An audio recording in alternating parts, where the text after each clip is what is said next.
welcome back to another episode of Kahnversation. My name is Ryan Bailey. Really quick up top, I just wanted to say a quick thank you to everybody that's been listening. We got our statistics the other day, and it's really crazy. This is not just me and my mom listening. This is a lot of actors, and not just in Los Angeles, but all over the country. It's been really cool. If you guys could do us a favor, though, if you're listening to this on iTunes, if you could rate and review us on there, it really I guess it helps our placement. So if you could do that at any point, unless you're just going to say something bad about me, and then let's not do that. But no, thank you guys so much. It's really neat. Also, if you have any questions about Leslie Kahn and Company, just go to our website, lesliekahn.com. This is a great place, especially this time of year when TV season's getting into full swing. It's a great place for classes, coaching. We're doing a lot of film auditions. So it's a great place to check out if you haven't already.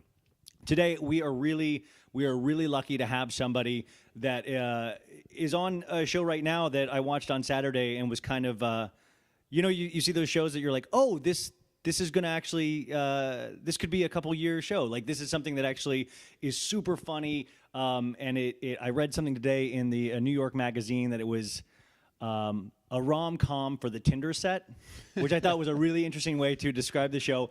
We are speaking with actor Jay Ellis today, who is on the new show Insecure on HBO. You might have seen him as Bryce Blue Westbrook on The Game. Just an amazing actor, an amazing producer, and amazing person who's been at Leslie Kahn for a while now. Thank you so much for joining us. Yeah, thank you for having me. Yes. My wife usually doesn't care about anything I do, but if Jay Ellis is involved in anything, in fact, she was putting a puzzle together on Saturday night, and I started watching Insecure, and she was like, "What are you watching?" And then I was just like, "Don't worry about it. It's a show on HBO." She's like, "Well, what is it?" And I'm like, "It's fine." And then I'm like, "Jay Ellis is on it," and she's like, and like, hey, I was like, start it over. You tell her thank you for me. Yeah. Please. So how we usually start on this podcast is kind of going into how you started. Yeah. So where did you grow up? I grew up all over. My dad was in the Air Force, so I was born in Sumter, South Carolina. I went to 12 schools in 13 years. I never spent more than 4 years in a city until I moved to Los Angeles as an adult. I was 23 when I moved here, I think. So 23 or 24, yeah. As an actor, I've read about actors that I really admire, like Tom Cruise and people like that had like a similar experience. Yeah. Do you see where that really did help build who you are as an actor and a person? Yeah, in some ways. I mean, in some ways, it probably slowed down some personal development. But career-wise, yeah, I definitely think it's helped.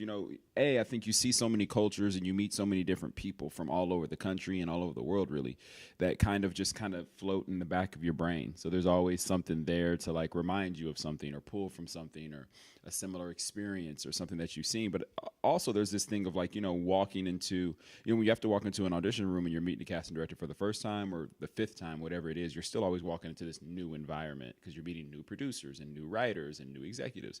And I feel like, with all the bouncing around and all the schools I went to, I was constantly meeting new people. I was constantly walking into a room of people who had already been together as a group, and here I am, the new guy, and now I have to perform, right? So I could fit in. Yeah. So when you grow up like that, at this point, you are very used to that situation. For sure. And it doesn't throw you, right? Like, this is... Auditioning is actually probably one of my favorite things to do. Really? Yeah. Is there any part of the process that you don't like? Testing. Or testing? Testing, and then the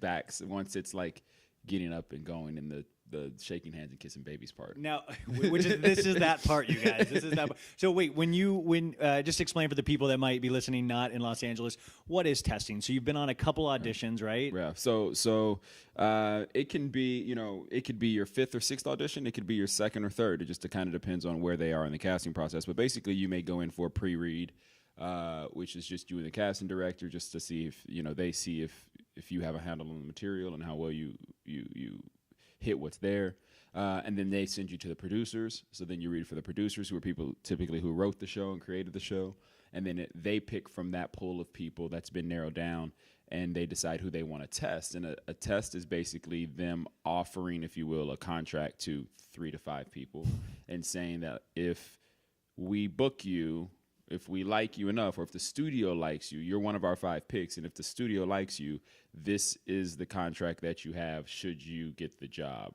Same thing. And then you go to the network and you do the exact same thing with the network. So it can be a pretty tedious process. But what's weird about it is it's very much like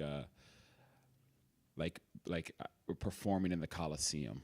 It's like you literally are looking 4 or 5 guys in the eye who kind of look like you, who might be your height, who might be. You're literally looking at these people, and one of you is going to get the job. And usually you're testing it in front of just all executives, right? So it's not like you're at an acting studio. It's not like you're in front of Leslie. Right. It's not you're in front of people that are primarily there to make money for their network, Absolutely. right? These are people who any show you've ever seen on television, these people are the people who pick the show to be on television, develop the show to be on television. So you're talking, and it could be anywhere from, I think the biggest test I ever did was like 22 people, and that was the production company, the producers, obviously, the studio, and the network. So everybody has to sign off at one point. But I find it very interesting is that, what we do here, we get to really, I guess it's a luxury to kind of go into the art of it and like the thoughts behind things. And when you go into there, and we're going to get into this a little bit because I think you have a really good production mind too, as you have a production company and projects you're already how much do you have to really think about the business side of things, of like how do you think about yourself as a commodity and what you bring in that sense? I don't think about it until someone says it. And then I'll go, oh, right, that makes sense. Now I get it. And I think it's something that I just operate with, because at a certain point it is something that you have to realize you are a piece of business in this massive, you're a micro piece in this macro business. So you, at a certain point, you realize that like you are a certain type, you are a certain brand, people view you a certain way. So you start to realize the things that you're right for and you're not right for. Even though you may crush the things you're not right for, you also start to realize that like you're not the piece that they need. You're not the branding piece, right? The marketing piece, if you will, that they may need to make this show or this project pop in the way they want, or this character, or whatever it may be. And then you start to think about all the other stuff that goes along with it. And I find it interesting just even in doing some research on you, and when you were on the game, you built such a really kind of loyal fan base. People really seem to respond to you. And it's a very interesting, not burden, but I would say responsibility, because you're taking these fans along with you, because you are building your brand being yourself, and that I mean that in the most positive way. But it's like these people that love you on the game, they come and watch you on Insecure, and like anyway. So I got a little off track. So you grew up kind of going place to place. Yeah. When did art become part of that conversation? So I think from a very young age, I remember we moved around so much, and like the one central thing that we all kind of came around to, I was definitely much that generation where like my family ate dinner in front of the television, which I'm very grateful for. But it was a thing that brought us together. We did it every single night. We watched, Married with Children and Martin and In Living Color and, all those shows, the TGIF, like we watched all those things together, Fresh Prince, so forth and so on.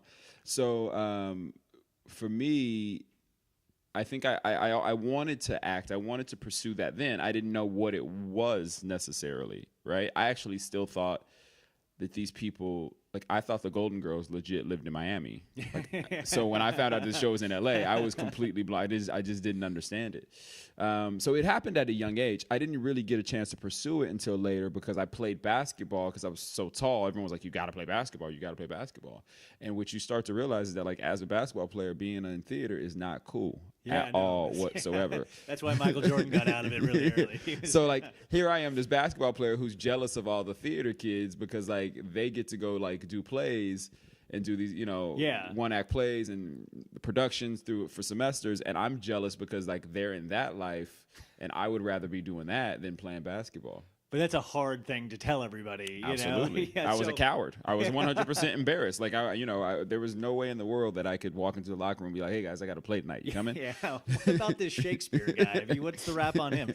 No, so when is that first moment where you were actually able to break free of that and actually do something that was artistic related, Well, it was kind of this big circle. So in college, I started modeling and thinking that modeling was actually going to get me to So acting. where did you end up going to college? I went to school in Portland, Oregon.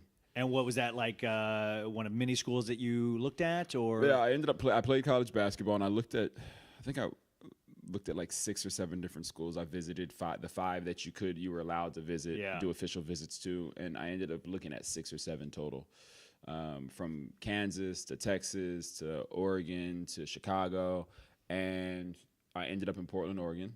were your parents pushing for a certain one, or pushing for you to like you got to think about doing this with your life at this point? No, I think my parents were pushing for Oklahoma State because it was up the street and it was like $3,000 a semester. Yeah, my parents were like, "You're going to ASU." But I didn't want to stay in state. We weren't from there, so it never felt like the place I should be. Never felt like that.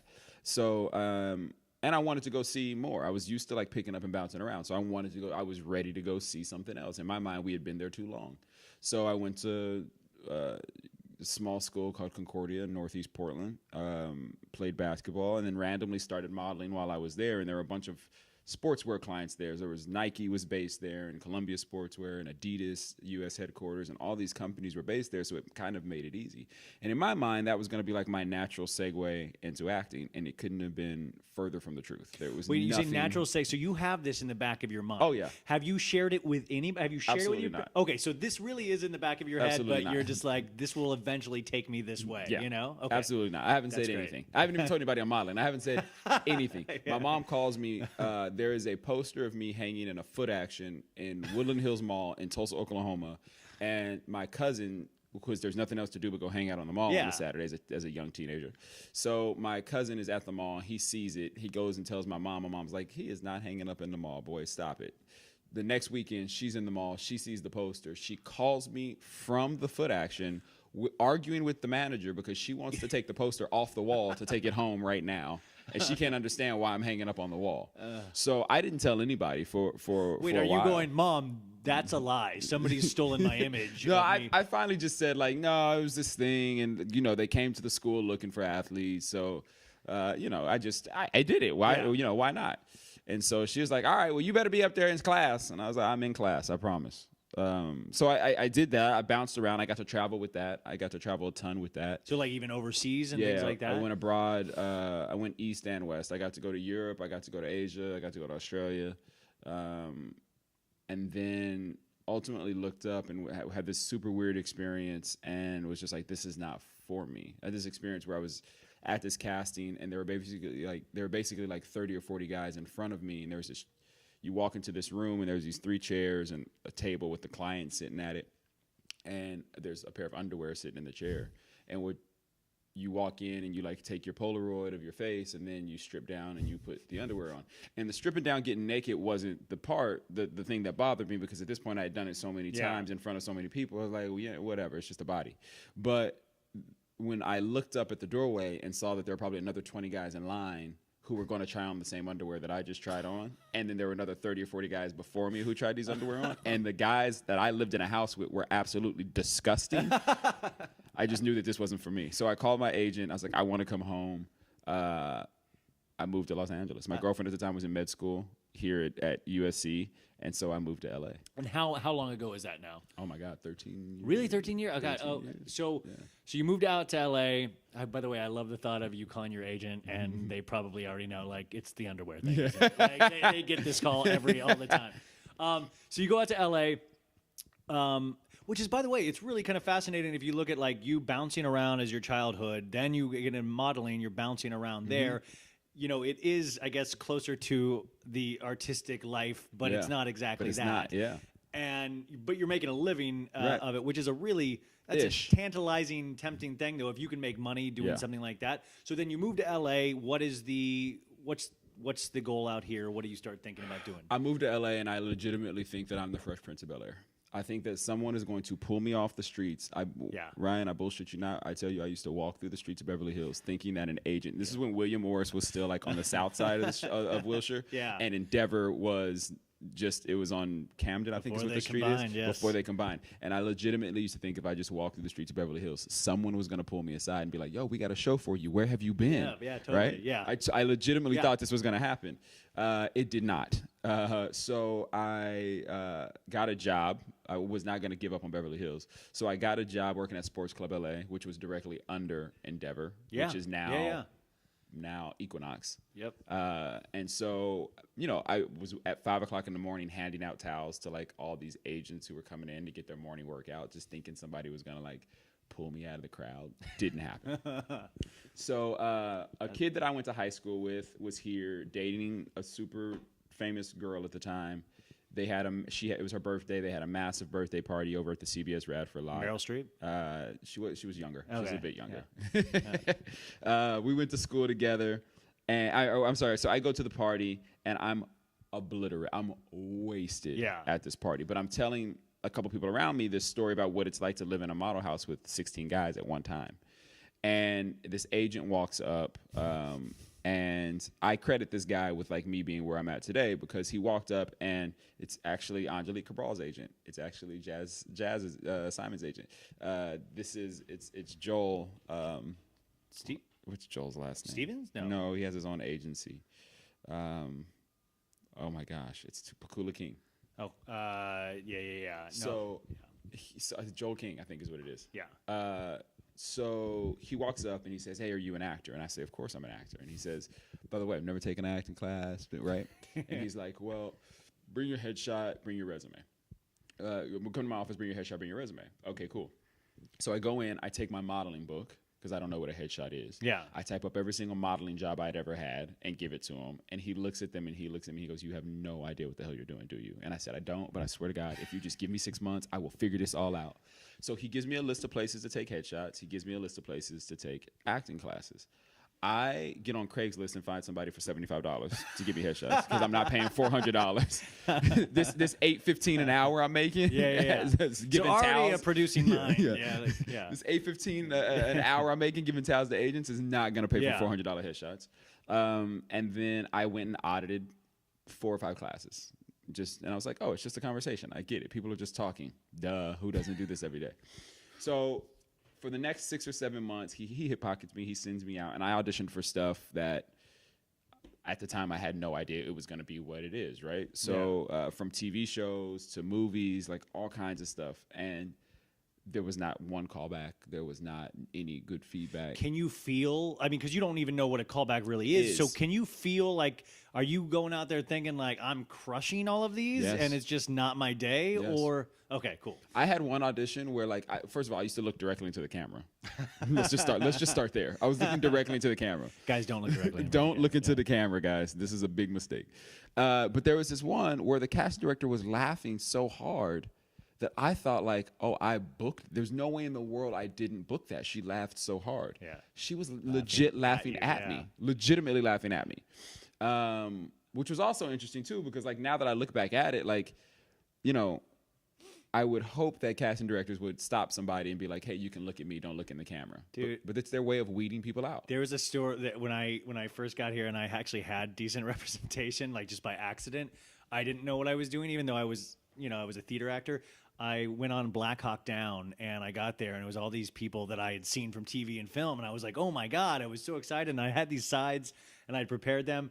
And I'm seeing everybody in the waiting room and they're like reading different sides. And I'm like, what? You guys are reading the wrong sides. I have the sides. And they're like, no, they changed them. And I'm like, huh?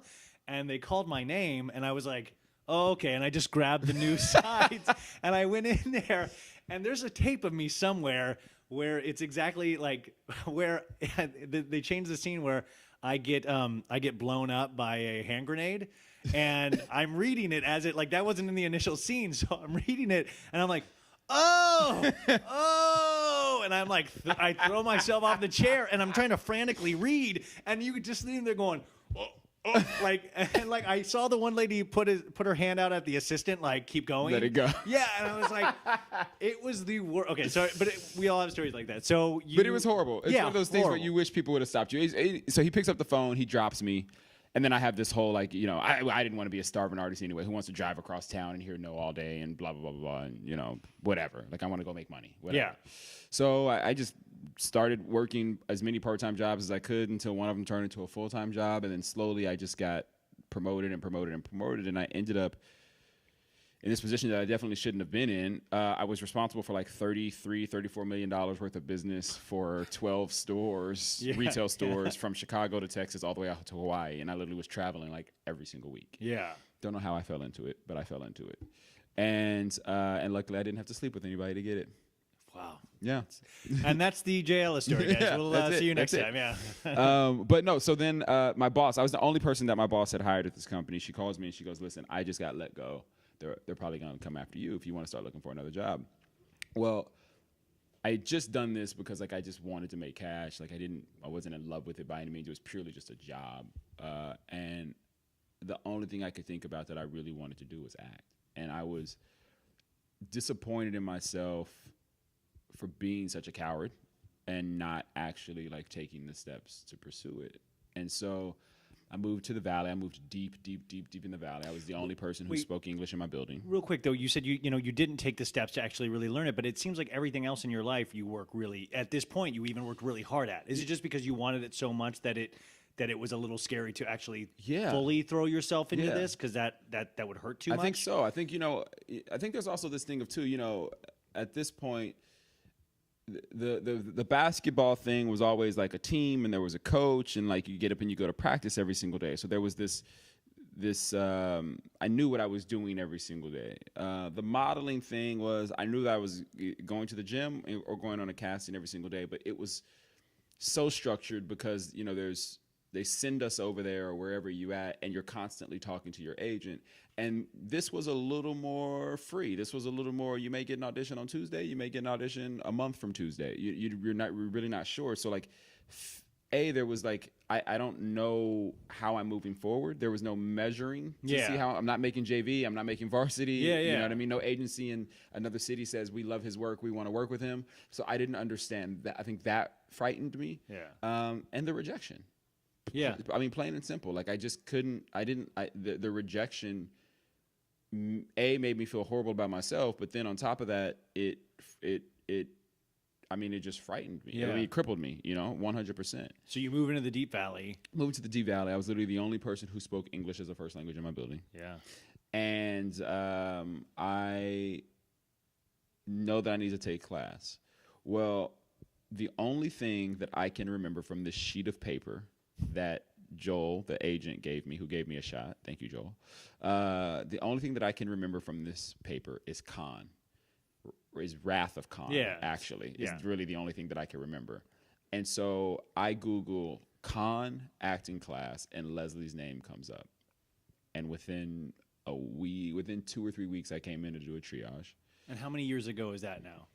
7. So you got out, 13 years you've been out here. Yeah. The first 6 you were floating around, and then 7 years ago you looked up Leslie and came in. Now, that really is your first acting teacher, right? Yeah, kind of 100%. like, so what was that experience like when you first meet her? I thought she was absolutely crazy. Yeah, no, okay. So she it got was it right. amazing. You got it right. I mean, she was amazing, but she was crazy. I was like, listen, I'm not doing that. Like, no, I'm not. People don't do that in real life. Leslie, I don't know why you're telling me to do that. I'm not going to do that. And it was, I brought in this. She tells you to bring in like a 4-page scene for the triage. Of course, I brought in a 2-page scene. And she was like, how the hell am I supposed to tell what you're doing in 2 pages? Like, this is just, what are you doing? Go outside and read this. So I go out. She gives me a scene. I go outside and read it. I come back and we do the scene, and she looks at me and she goes, yeah, this is going to be really, really rough. Are you sure this is what you want to do? Because I know you had a job before. And I was like, yeah, this is it. This is all I'm doing. Like, I'm going to like eat, sleep. Like, this is it. This is all I'm going to do. And she's like, okay. So then I got into intensive, and then just literally just sat in class every single day. I would. But like, what I find interesting though is that, like, now you've thrown yourself into it. There's a real chance that you don't like it. Yeah. It's like, like there's a real chance, like, from what we do here and what it takes sometimes to put these roles together, it doesn't naturally line up with what we see on TV and like the glamour and like, oh, it's so cool and it's so neat to be inspired by these performances. But when you work on it, it's not necessarily that, because it feels clunky. It feels like you're wearing cement boots in like an ocean. Oh, yeah. And like you said, like, you don't like to fail, like it's like you got to fail a lot. Like Leslie's, is dare to suck. Is that like the more you suck, you got to wade through the field of suckage to get to the other side. Yeah. So I imagine for you, you're having to suck a lot. A lot. a lot, and didn't know it either. Like I legitimately think like I know what I'm doing, and I don't know where the point of surrender was. Like I actually really don't remember. It was in this room. I do remember that 100%. It was. Okay, just so you guys know, we're in a dungeon right now. No, we're in like the pink room. All the classrooms look like home things. So. It was definitely in this room, and it was her and Ayal, and I do know that. And what was her thing that like? Was there one thing she always hopped on you about? Like I think her biggest thing was that I was afraid to make choices, right? Because I didn't want to make the wrong choice. So I'd rather just like do this like flat, boring read, with literally no choices, as opposed to like make there's no risk involved. Right? There, yeah, there's no risk. I can't be wrong. Yeah. And she's like, you can be very wrong because you're not gonna get a job. Yeah. So I think it was that more than anything. And then what I realized is one of the things she used to always say to me is, you need permission to go there. And like once you have permission, you'll actually go do it. You just need the permission for some reason. And so it was just hearing that enough that finally just made me. Now, how many was that? Was that years? Was that months? I was here for a solid 2 years before I even started going out. Yeah, for sure. Like for sure, at least 2 years before I started going out. So what was that? I mean, so that 2 years you're actually working. Are you? Because we were talking about not being able to have those like benchmark things to see that you're moving ahead. Yeah. Did you start was there all these like kind of like a wake up realization, come to God moment where you're like, okay, I think I understand what you just said and I think I can put that into practice? Or was it just like I just kept going and things eventually got better? No, I think there was a little bit of both. I think there was a moment where like I was listening to a note in coaching or when we would do scene work, when we do the scenes in class, I would listen to a note and I would do it. I wouldn't necessarily know what I did, but I would do it. And she would say, "Do you know what you just did?" And I'd say, "No, but did I do what you asked?" That's all that matters. And so then there was just a period of that where it went from the clunky like cement boots to okay, I feel like I have a little bit of grasp of this, but I'm still afraid, to okay, I can hit it I can get in the pocket every once in a while, to now I can understand notes and actually be able to adjust.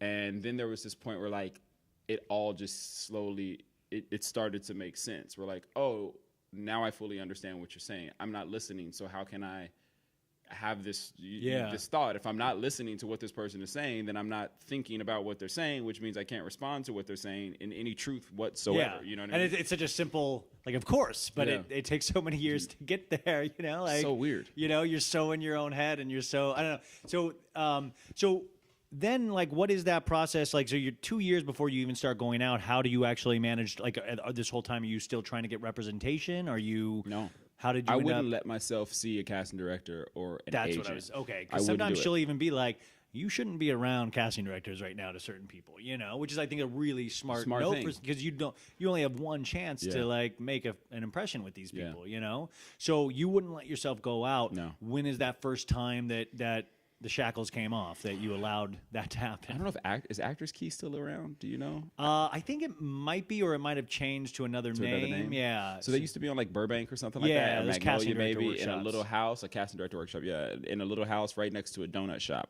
and that was the first place that I went to try to like actually put myself in front of someone and see what happens. And luckily, I got to choose my own scene, and so like I got to work on my scene in rehearsal with my classmates a couple times, and then I actually took it in. So that was the first time where and it used to be. I mean, I don't know how it is now, but it used to be every once in a while you could actually get in front of a casting director, and then an associate or associates, and so that was the first time where I actually really tried, and I ended up getting a role on Bold and the Beautiful because of it. Yeah. And I was like, oh, here we go. This is working. This is working. All these Craigslist odd jobs, I don't have to do them anymore. I mean, I did a lot. I did a lot of random stuff to pay bills. But there was that. And then after that, I would do agent and management workshops every once in a while. And so that's where they, you'll pick like a piece and you'll go in and perform it for agents and managers at the hopes that they, not just there to make some money, but they actually are looking for new talent. Right. And so I did that and got repped at a small agency, and the thing that really changed for me was I went and met Nan Dunn, who used to be the casting director on CSI Miami. Mm-hmm. And Nan had this personality that was, she was kind of like Leslie in some ways. Like, she was super gracious and had a big heart, but she also like just did no bullshit. Like, she just said it how it was. And she was kind of one of those people that like you could almost tell that she would remember your face, but she wouldn't necessarily remember everything about you. Although she may have. She's a casting director, so she probably did. But I heard her tell this story to a woman who at the time had auditioned for The Help and didn't get a role, but she was telling her, you need a good manager. Who's your manager? And she didn't have one. And she told her, you need to call this management company. They annoy me so much that I have to see their clients, and their clients come in and they're great. And that was on a Sunday. On Monday morning, I picked up the phone and I called that management company and I said, hey, Nan Dutton told me to call you guys. I'm looking for a manager. And so the assistant told me to send a headshot and a resume, and he set up a meeting and he's like, I'm going to follow up with Nan. And I said, yeah, okay, cool. Now it was a roll of the dice at this point. Like I had no idea what was gonna happen. Yeah. And I don't even know if they ever called Nan or not, to be honest with you. But my thought was that like Nan would at least remember that she saw me the day before, and she would remember that she told someone that thing. Yeah. And hopefully it was just the stars save face. Everything collided and it was me. Definitely told. Yeah. And so I ended up going in and meeting the management company and did some material for them, and they dug it, and we started working together. I left the agent at the time, and then I walked into pilot season and tested for my first audition. That's crazy. Yeah. So, and by the way, that really shows the amount of work and where you were at, but did that even freak you out of like, whoa? Well, I didn't even understand what the test was really. And the thing about testing that bothers me isn't the walking into the room with 20 people. I could do that all day long. I actually like that part of it. I love that part of it. It's the fact that I have to sit across from somebody that looks like me, who's also going in there like to contend for this job. Yeah. That's the part where like I feel like we were legitimately gladiators, and if I turn my back, there's a knife going through my neck. That's the part that I actually don't like about it. The rest of it, I was like, oh, this is awesome. I get to perform in front of a bunch of people. Like, this is so great. A small theater full of people. I know what I'm doing. Yeah. I know what It was great. I felt great about it. And so you test for your first time. So I test for my first thing, and then ended up testing 3 more times that pilot season. Are you booking anything? Are you booking small things here and there? Booking small things here and there. Book a co-star here and there. Is it like How I Met Your Mother? I worked on How I Met Your Mother and NCIS and just little things along the way, Grey's Anatomy, whatever. And again, all those things are they're kind of like little benchmarks that let you know that you're like getting a little bit further. You're kind of doing the right thing. What was your first experience on a set like that? Like, did you have any anything that like, oh my gosh, this is my first time, and you did the modeling and used to cameras, but like, quiet on set, what's that like for the first time? Bold and Beautiful was definitely the first thing that I did, but soaps move in such a completely different way.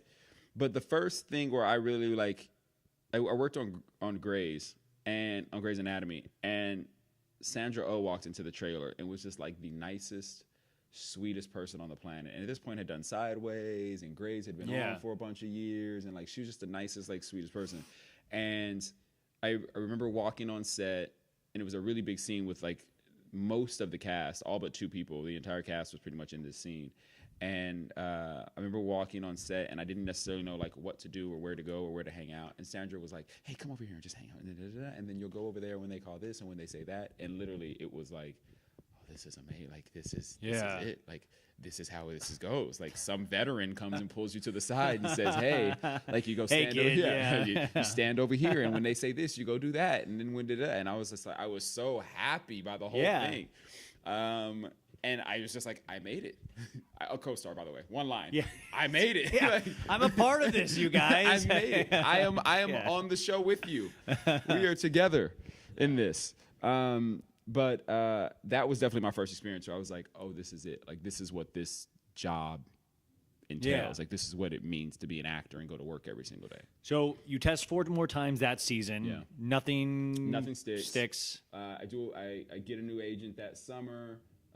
Again, I do a couple more guest star roles along the way. I ended up I did a Comedy Central pilot that fall. Tested it for something that fall. Tested for 2 things that fall. One of them was this Comedy Central pilot that I booked with this comedian who was super, super funny dude. His name was Matt Bronger. Oh, yeah. Super funny dude. And Matt was from Portland, Oregon, which is where I went to college. And he had this joke about Portland, and I used it. And so, like, doing my research on Matt and who he is and his comedy and his voice, he has this one joke, and I use his joke in my test as one of my buttons. And he literally fell out of his chair laughing because I turned it. I was acting with him in the scene, reading with him in the scene, and so he literally fell out of his chair. And I could hear when I walked out of the door, I could hear him go, "That's him. He's got it. That's him. We should call his reps right now." And so I ended up doing this Comedy Central pilot, which was awesome, super great. It was with Avalon, was the production company, and which was, they do Workaholics. They do a ton of stuff in the UK. They were super awesome to work with. Comedy Central was amazing to work with. Go back into the next pilot season, test a few more times, nothing sticks. And at this point, the first pilot season was like I was one of the 4 or 5 guys that went in. The next pilot season, I was one of the 3, 4, 5 guys that went in. But I was like, the choices were either me or the other guy, and the other guy always had a better resume. He had already done this before. But you see, that's a building. It's a building block. Yeah. It's definitely you can feel, you can see it, you can feel it, and even when you see the guy who gets it, you understand that. And do you feel yourself getting better as an actor, not just a? I don't know if I've ever felt myself getting better as an actor. Okay, I think that might be just me in my head and who I am as a person. Yeah. But I understand that the work is being received in a way that means I'm doing something. Yeah, the perception of my work has changed now from year to year. Absolutely. Okay. So then that second year, you're like, oh, now it's coming down between me and another guy. Yeah. And then... So then I come out of that pilot season, nothing happens, and again, I was okay with it because I was in the game. I was happy because I was in the game, and then it was obviously a little bit further in the game. And legitimately, a month later, booked the game. Now, what was that audition process like? Which, by the way, a very popular show on BET. Yeah. But it had already been on the air for how many seasons? So they did 3 years on the CW, and this was its 3rd year on BET. Okay. And they were adding 2 new regulars. And I auditioned 8 times for that job in total. 8 times? 8 times. Is that the most you've ever auditioned for one project? Absolutely. 100%. Why that many times? Just because they're super picky about getting the right person? Yeah, I think they were super, super picky. And there were a lot of things that were in play for that one. I mean, at that time, that show was the biggest original half hour on cable. And it was on BET. And it was BET's crown jewel. It was a tentpole for them. And their only original programming at the time. So you're saying of all the cable shows, when that airs, that's getting the most eyes? Yeah, original content. Big Bang Theory, I think, is still number 1. Yeah, on syndication on stuff. TBS. But the game, for its entire run on cable, on BET, actually was the number 1 original comedy on cable. Were you even aware of that going in? Had no idea. Yeah, had no idea. I knew of the show. Didn't really watch it, but I definitely knew of the show. And went in, did a pre-read, came back and did a work session, went in and did a producer session, did another work session with the producers, then went back and did another. I mean, it was literally like every week for 8 weeks I auditioned for that show.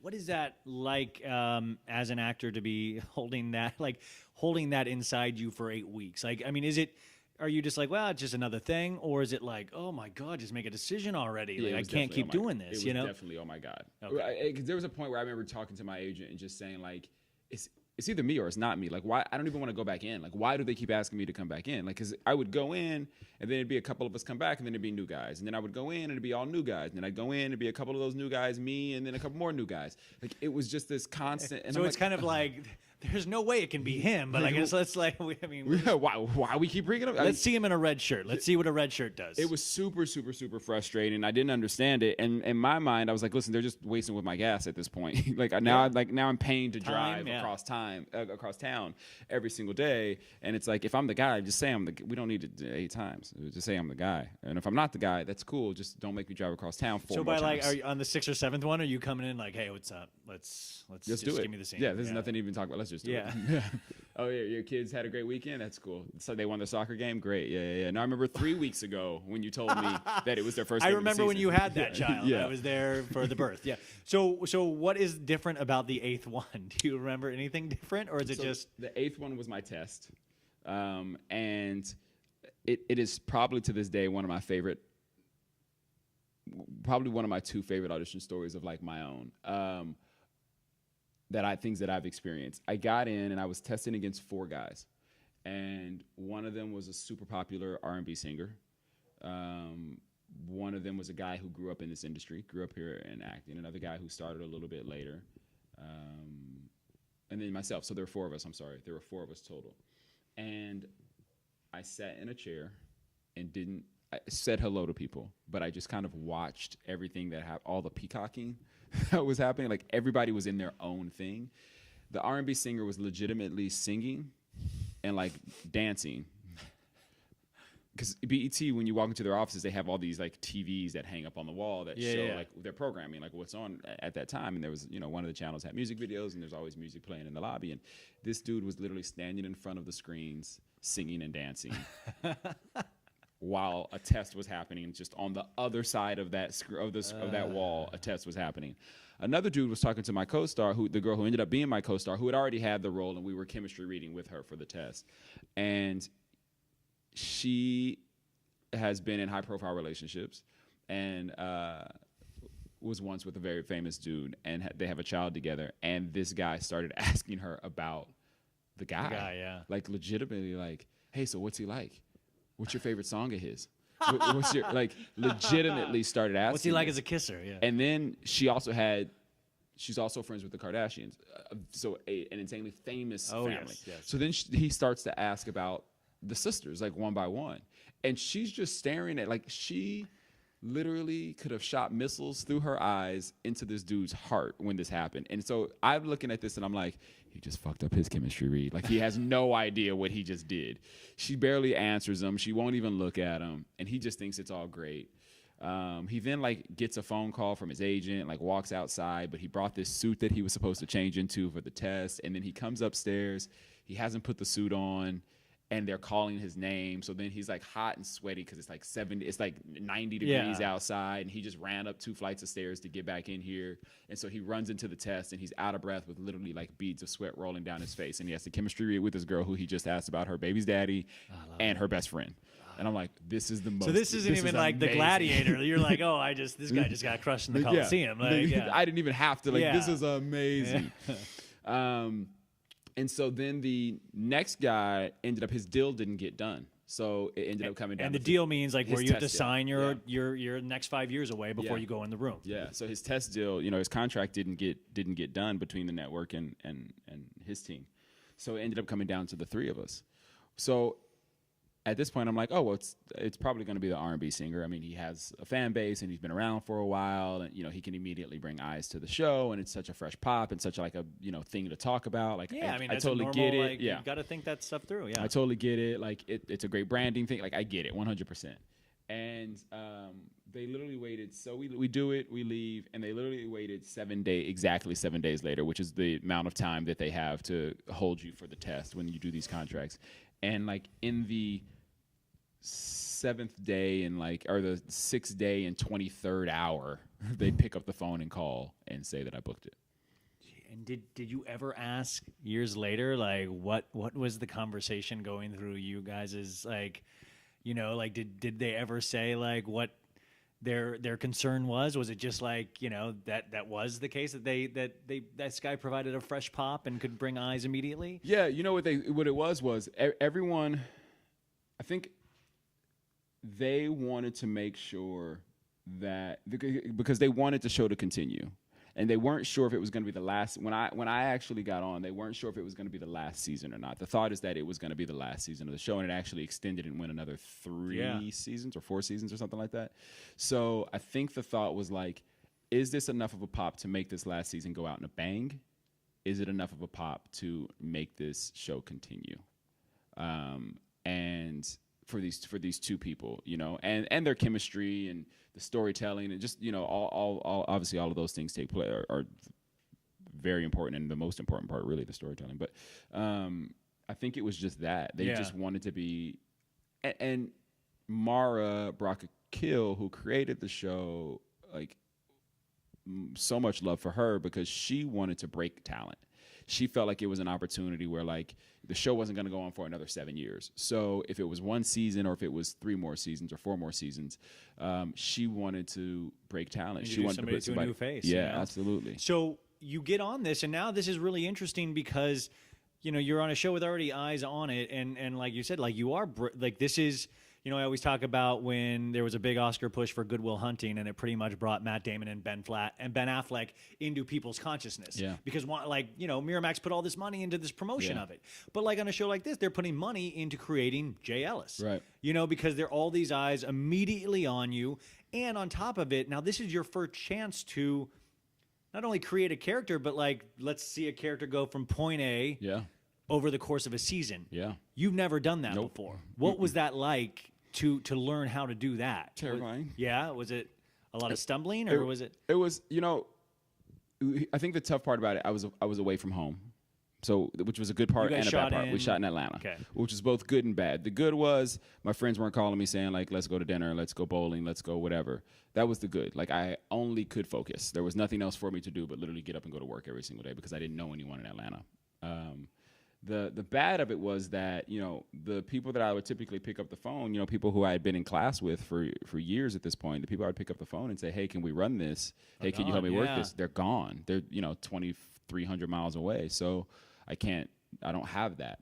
I luckily found a kid who was an actor in Atlanta who I paid $20 an hour to come run lines with me every single day. Was he at the gym passing out towels? No, that's funny. I got actually a friend of mine actually introduced me to him, and he was a lifesaver because, you know, otherwise I would have never gotten the opportunity to hear everything aloud. Yeah. I Skyped with Leslie probably. We did 22 episodes that season. I probably Skyped coached with her, at least half of that season. Yeah. And it was the first half to, like, really just understand just making choices. Just I mean, you got to keep up. Like, where am I at? What just happened? Where in the course of a story are we? And we cross-boarded on top of that. So, and cross-board, so one day you're doing episode...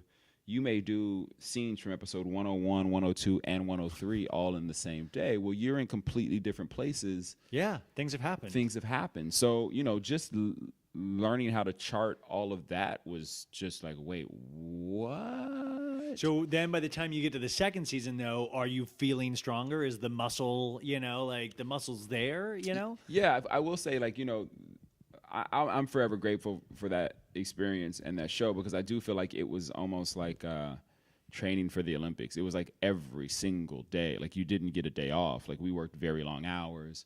It never felt like long hours, but they were long hours. Did you love it? I did. I actually really, really did. I think that's where I'm most comfortable in this entire industry.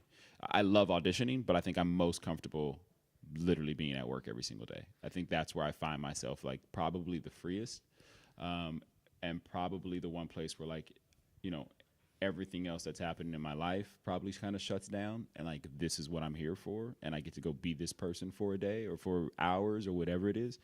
And did the other actors accept you immediately, or was there a curve in that where it took a while? It took a while. Yeah. It for sure took a while. I mean, you know, they were a tight group and they had been together at this point. You know, that show had been canceled and then brought back on BET. So, you know, these guys at this point had been together for 7 years and had created family. You know, they were super comfortable and used to each other and familial, you know. So the show then eventually does have its last season. Right. Now, at this point, and it kind of like you actually have a production company called Sunday Ruckus with Tim Davis and Frank Martinelli. Both have been students of Leslie's over the years.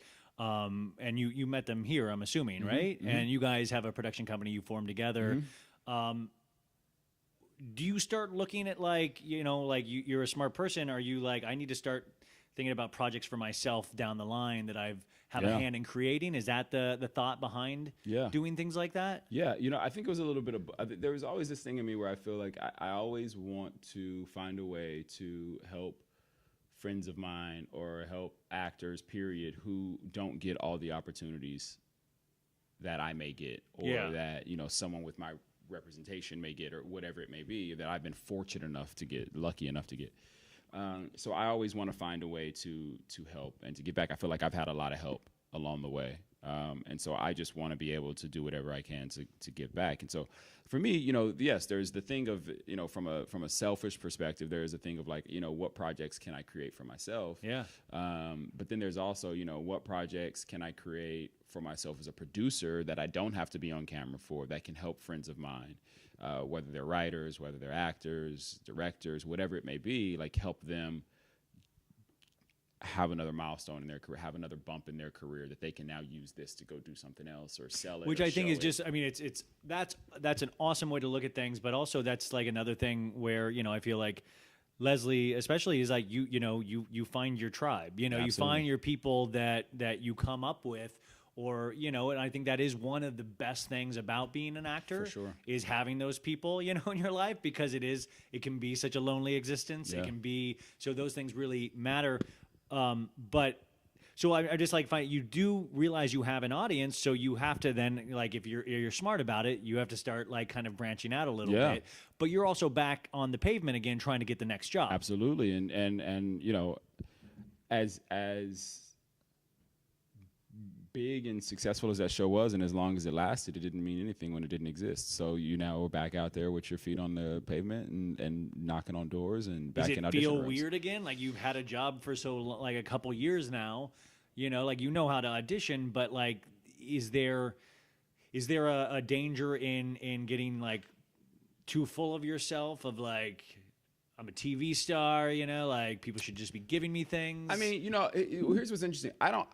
I think because I had an experience before I started acting where I was insane, where I was like flattened and humbled. I never have that. I think I am naturally alone. Being an only child and growing up the way I did, I'm naturally a loner and I'm an introvert. So I think that I'm always in my head, which is a whole nother thing. But I have never felt that. Like one of the things that I think we all get up and go to work, whether you won an Emmy or whether you didn't win an Emmy, whether we all get up and go to work every single day and have to deal with the same problems that everyone else has to deal with. And so there definitely wasn't that. I was excited to get back out there and find something new. The game to me always felt like it was just meant to be a pit stop. It never felt like it was meant to be the thing. And so, and I mean that with the most respect and the most love for the show. It just felt like, it was just this thing that, finally said, oh, he knows what it's like to go to work every single day and he can do it, and now he has maybe a fan base, well, I read somebody was comparing you to Denzel Washington, was saying that he had his St. Elsewhere, and then he moved on from there. Yeah. And somebody was saying, well, the game is his St. Elsewhere. That's funny. Let's see what he does now, That's funny. That man was me. No, no. Thank you. But I do find it interesting. So, like, you're out on the pavement again then, and how long till the audition for Insecure comes along? Because I know you have a couple other things in the meantime. It seemed like you were like, smaller projects and stuff like that. You were developing your own things. Yeah, a bit of a way. So the game ended August of 2015. We ended production in January of that year. I started auditioning while we were still in production. I actually started auditioning for stuff. So I would fly back to LA and audition for a few things and tested for a few things, and then went into pilot season, tested for a few things, booked one thing, and then ultimately I didn't do it because of something that something that they wanted. I also was very specific in like It was that underwear again, wasn't it? It was It the that underwear same again. underwear. The underwear Put again. these on. Yeah. I was also super specific in the way that like I didn't want. I was not interested in doing a drama. I actually wanted to do a half hour. Yeah, so I actually called my reps and I said, listen, I'll audition for at most 3 to 4 dramas only because So like choose wisely. I want to choose wisely and just to like kind of like oil the wheel, just get back to auditioning. And dramas typically audition a little bit earlier than comedies do in pilot season. So for me, it was kind of just a warming up thing, but I wasn't interested in doing a drama. I love drama. Does your representation argue with you on that? Of like, Jay, you really like that's a really bad call. Like, Yes and no. I think that they argued in the way that, you know, a job is a job, you know, right? And getting, you know, a show like Criminal Minds or NCIS that could go for 12, 13, 14 years is absolutely amazing, right? Yeah. Like, they definitely argued in that way, but I just said that is not, you know, I'm lucky enough to be coming off of 4 or 5 years of work, so like that's not my main focus. Just getting a job is not my main focus. I want to find something that's right for me, and so, and allows me to like do something completely different than what I just got done doing, and so. People were actually really cool about it. I mean, my manager was 100% on board with me, 100%. My agents were a little bit, I don't know about that. But my manager was 100% on board. And, you know, I do believe that you have to make room for the things that you want in life. And so, you know, if that's what you want, then you can't do everything in hopes of getting the one thing that you want. Sometimes you have to focus on the thing that you want. And so I did test for a bunch of comedies. I booked one and then ended up passing on it. Because of a change they wanted to make in the character. That January, just before pilot season, a friend of mine who works at a big who works for Will Smith's production company called me. Overbrook? At Overbrook, yeah. He called me and said, hey, have you heard of Insecure? And I'm like, no, what's that? And he said, it's Issa Rae's new pilot. HBO just bought it and said they're greenlit it. And I was like, oh, cool, send it to me. So I read it. Did you know Issa at that time? I didn't know Issa at that time. Issa and I were both recipients of this community service award. Maybe 2 years earlier. She was the female winner and I was the male winner of this community service award. So that was the first time I actually ever got to meet her. We like took pictures together with our little awards or statues or whatever. And that was the first time I ever got to meet her, but we didn't exchange, you know, information or anything like that. But super cool, super sweet. She kind of knew me. She knew me from the game a little bit. So my friend my boy sends me the pilot. I read the pilot. I'm in love with. It's only 2 scenes, but I'm like, I want this dude, Lawrence. You want Lawrence? Yeah, I'm like, her boyfriend. I want this dude. The first scene of the show, Lawrence is passed out on the bed. You know, I'm like, I want this. I'll play the other guy too. I was like, I want Daniel or I want Lawrence. I don't care. I want one of them. I want to be a part of this. So I immediately call my reps. Why did you? What did you respond about that pilot? It was the first time where I ever felt like there was a true representation of black people on television. Okay, cool. I feel like I've auditioned for a lot of things and have read a lot of things and worked on a lot of things that have minorities in it, but aren't necessarily told from a true perspective. You know, I just felt like it was the first time where like I could be from what my casting had become. It was an opportunity for me to branch out and do something completely different and look completely different and act completely different. My first character was super arrogant, and he was, the best football player in the league and won a Heisman and graduated from honors with Stanford and was making $20 million a year. Like, this guy was like the dude. This character was not. This character is the exact opposite of all those things. I mean, he did graduate from college and probably with great grades, but he has zero self-esteem. He's crippled with failure. Goes to 7-Eleven. Goes loves to 7 to watch workout videos. And so it was just this opportunity for me to kind of expand my box and do something different and challenge myself. I loved the script and loved the character, but I was also terrified of it because I was like, I don't know if I could do that. Like, I wake up every single morning and I'm like, all right, what do we got to do today? Yeah, like that's what I'm saying. That's why I crack up because I know you a little bit and you come off like that kind of person, and that's what I cracked up when I watched it in the first scene as you passed out. It's like not moving. You know, and I just thought that was really funny. I was just like, wow, that's a change from who I think you are, you know? And I think, and so there was that, you know, I felt like it was that opportunity. You know, Leslie always tells the story of Charlize Theron having to play the pretty girl for so long before she got the opportunity to do Monster. Monster, yeah. And, my career is nowhere near what Charlize Theron's career was before she did Monster at all. But I felt like my casting had become this thing, and I wanted to change that narrative and find a way to change that narrative. And so that was really interesting to me, and Lawrence was that, and the script was that. And what was the audition process for that when you got into it? I was super fortunate with that, man. So it ended up being not until June that I auditioned for it. I called my reps immediately after I read it, and I was like, I want to do this. How do we do this? So they started tracking it. I auditioned for it in June, and Vicky Thomas, who's a casting director here, who's cast Quentin Tarantino's movies. She casts Chris Rock's movies. I mean, she's phenomenal. She cast our show, obviously.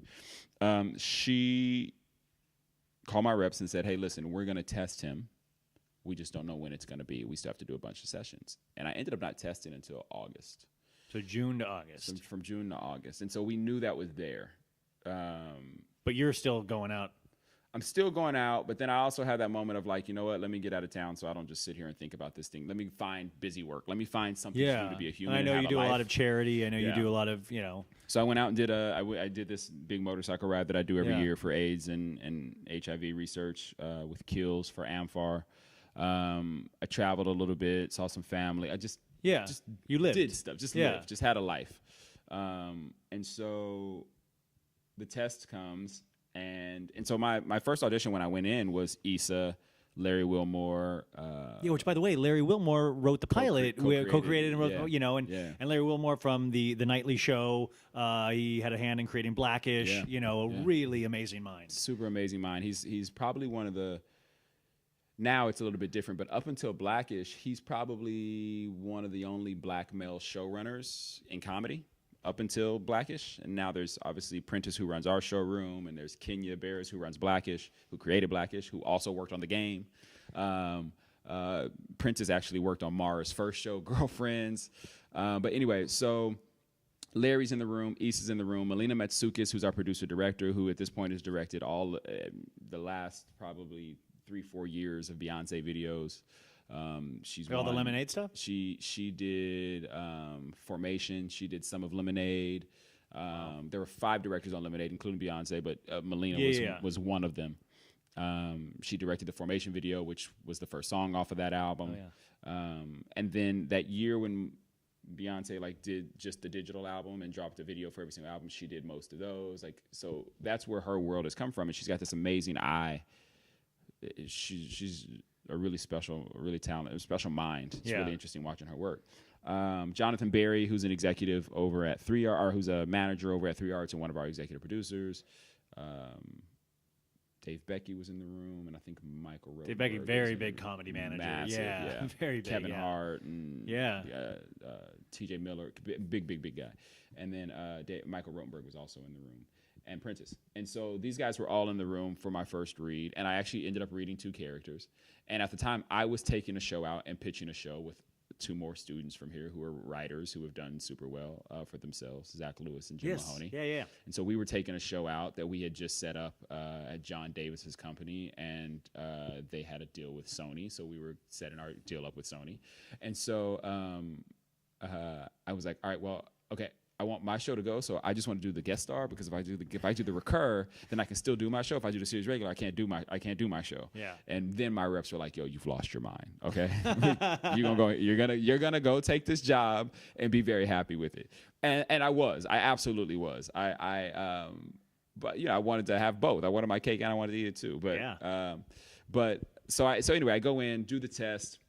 The test was me, the guy who ends up playing Issa's ex-boyfriend. His name is Elan. And then it ended up being Neil Brown Jr., who was Yella in Straight Outta Compton, and ends up playing my best friend on the show. Which was super, super cool that I ended up getting to working with these guys. But we walk into HBO and sign your paperwork. They take you to a little conference room that feels like, you're about to go meet your death panel. And you sign your paperwork. You go into a small auditorium, which was Casey Blows, who's now the head of HBO. Michael Lombardo, who was the former head of HBO. Amy Gravitt, who's the SVP of comedy at HBO. And it's HBO. I mean, HBO is what, this is where TV goes to Yeah. this is Yeah. American TV now. It's Even HBO. walking into the HBO offices, you feel like it's a space shuttle that's about to take. Like you feel like they're aliens and they're just so much smarter than us. Like it feels like it's about to. I mean, take this off. is like people that have like done modern programming of television. Yeah. You know.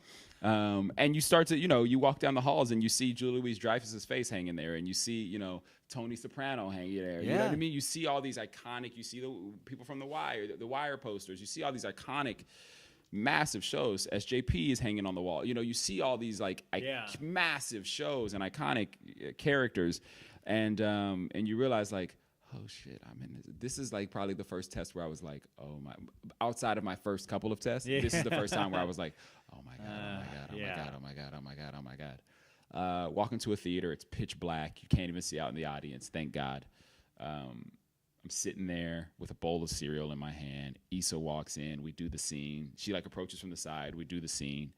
And you haven't talked with Issa beforehand or anything like that, right? No. So it's haven't spoken to Issa since. Sure. So let's just see how this works. Yeah. I'm gonna reach over and kiss you, just so you know. Like literally, I whispered in her ear, "I'm gonna reach over and kiss you." So just like, no, you're not. Yeah. So, but she was such a great sport. She was like, "Okay, yeah, okay." And this was her first time ever going through this, right? By the way, like she must be flipping out. She's at HBO with a show she created. Like, this is her first time ever doing any of this. So she's also like, "Okay, yeah, sure, whatever. Okay."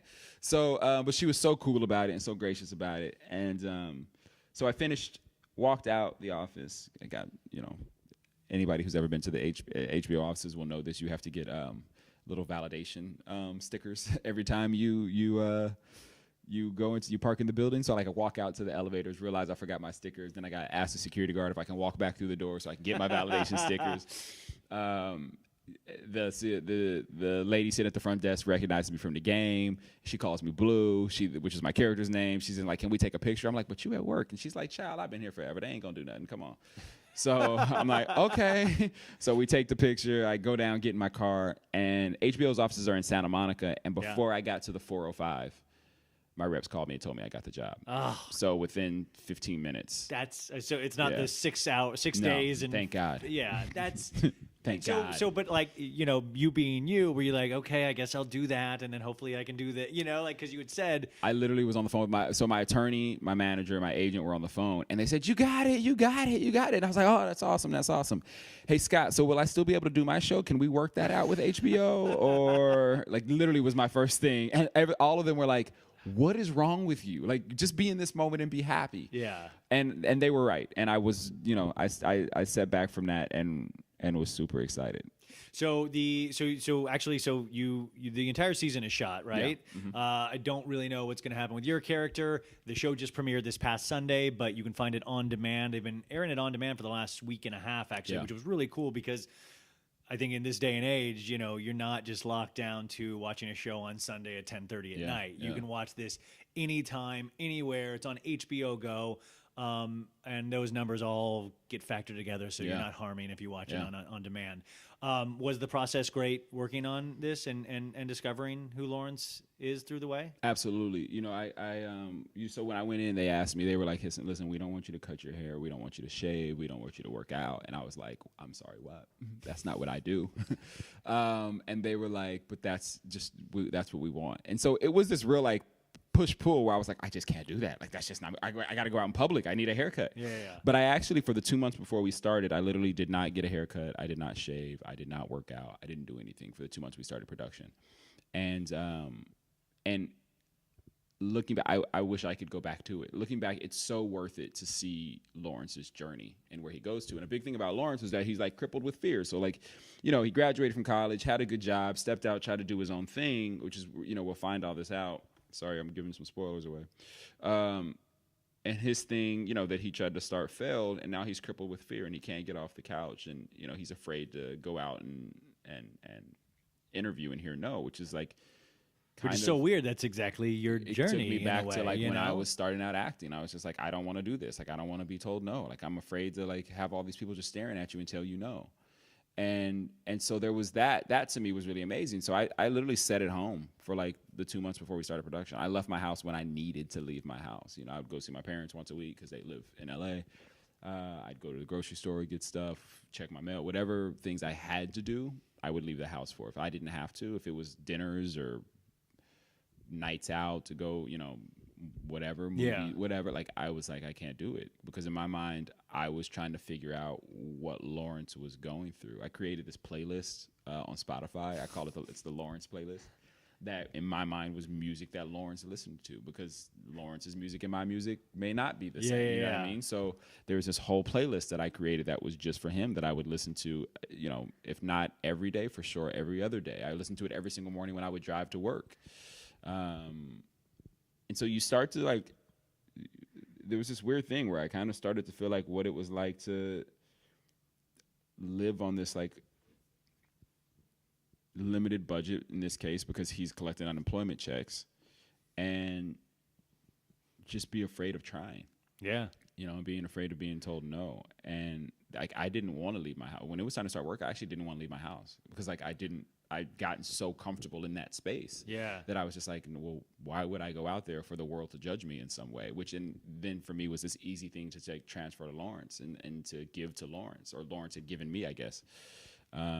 But by the way, I think that it is, and you know, I'm really curious to see the all of the episodes, but that's what I was impressed by seeing it is that it, you know, what you're explaining is a very that's very human. You know, it's like people identify with that. Yeah, and also whether you be black, white, Asian, this is a human thing. Absolutely, and like that's why I was impressed by the show is that you did get the show. Has its completely, like you said, it's very real. Like, I mean, there is not a false, like I felt like I was peering in on somebody's life and not my own life. Yeah. And like, but nothing felt false, but also at the core of it, you're just dealing with humanity. Yeah. Like, so I don't have to be black. Yeah. You know, like I can watch this show and I understand that. Absolutely. I've been on my couch. Yeah. I've been that person sleeping in the bed. Yeah. You know, like, so I find that just, and that's where you see like, this show has legs. Like this show is about humanity and not just this small segment, you know? So I just thought that was a really, especially about the pilot, you know? So you did actually, and we're wrapping up here. So in the course of that season, you know, you would put yourself through all of this to be able to do this, and it paid off. Hopefully, we'll see. Fingers crossed. But did it pay off in how you felt at the end of? Absolutely. You know? Yeah. I will say this. My character takes a massive journey over this. You have an season. arc. There's a massive arc for this guy over the season, and you know, if I did it the way I wanted to do it, I would have never gotten that. You know, it was definitely, you know, I have to thank, you know. Lawrence is completely ripped. Yeah. Like, in the pilot, when we did the pilot, our showrunner, Prentice, he actually tweeted this out the other day. Our showrunner, Prentice, was like, we had to put him in clothes that were like 3 sizes too big because he was still in his football body from being on the game. Like, he was just too big for what we wanted, like too in shape for what we wanted. Yeah. And I never even thought about that. Right? It wasn't even like a process that I had even thought about. I was just like, oh, okay, well, cool. You know, and it wasn't until, you know, we sat down and Melina, Prentice, and Issa one by one sat with all the the 2 regulars, I guess, and just kind of talked to us about our characters a little bit, and just we created backstory for our characters, and we talked about, you know, obviously where this person is coming from and how they got this way, and then the relationship stuff between Issa and Lawrence. And, you know, I thank them so much for that moment and that meeting because it informed me so much to like go out and build this guy, like, and build this character. And you know, there's still stuff obviously that I learned along the way. With every single take, there was something new. You know what I mean? You know what's amazing is that you take all of that to whatever the next thing is. Yeah. You know, is that like you were like, this is about building a reputation. This is about building who you are as an actor. Like, and I think that's so, like, that's what we all do it for. Yeah. You know, you got to have that experience where it taught you something. Yeah. You know, and like that literally goes into whatever you do next. Absolutely. You know? And it's so gratifying. Yeah. Like, it's so like, oh man, that's why she yelled at me for 3 years. Like, yeah. Like, that's why, that's why Leslie yelled at me for 3 years. You know what I mean? In the good way, yelled at me. You know what I mean? But like, oh man. And she does it the bad way, too. No, you know, real quick, you said you had 2 audition stories. You told us one. What was the second one that was your favorite? The second one is New Girl, which is Lamorne ended up getting the role, who's a good friend of mine. But I went in and auditioned for that role. And in the audition, he was supposed to be eating a mayonnaise sandwich. They were like out at a restaurant, and he was eating a mayonnaise sandwich. I can't remember why. And so in my mind, I needed to be eating in the audition. I needed to have my mouth full in the audition. So I actually stopped here, went in the kitchen, and grabbed like 3 granola bars, took the granola bars to my audition, and literally had them like unwrapped, like had them kind of like already opened and in my pocket. So when the stage direction comes of him biting into the sandwich, I just pulled one out and bit into it. Well, they were the crunchy ones, those Nature Valley ones. Yeah. There were crumbs everywhere. Yeah. Everywhere. And the casting director at the end of the scene looks at me and he goes, "Oh, you're really hating the scene." Completely just, yeah. I mean, I had a massive smile. I was like, yeah, I thought he loved my choice. I thought he was blown away by my choice. Yeah, I can eat. Yep. Yeah. And he goes, "Okay, well, let's do it again." And that was it, right? So I didn't know that he didn't want me to do it again. So I did it again. I had 2 more. I was loaded. I had 2 more. I could do this scene 3 times to perfection. Feel free to have me do it again. Yeah. So that is probably like definitely one of my favorites. And it was amazing because like, a friend of mine actually got the job, you know what I'm saying? Yeah. So there's also that too. That was like such an amazing experience. And he's like, yes, some guy actually brought in a granola bar. Turns out I got it because this guy brought out 3 granola bars. Where can people find you if they're curious about what's going on with you on a daily? On Insta, who are you? JAYRELLIS, JR Ellis. That's Instagram. That's Twitter, Snapchat. Yeah. The real J Ellis. And Facebook. any charities people should check out that you're affiliated with? You said the AIDS charity. Yeah, AMFAR. You can always donate to AMFAR. AMFAR is a charity. It was founded by Elizabeth Taylor. It's for AIDS and HIV research.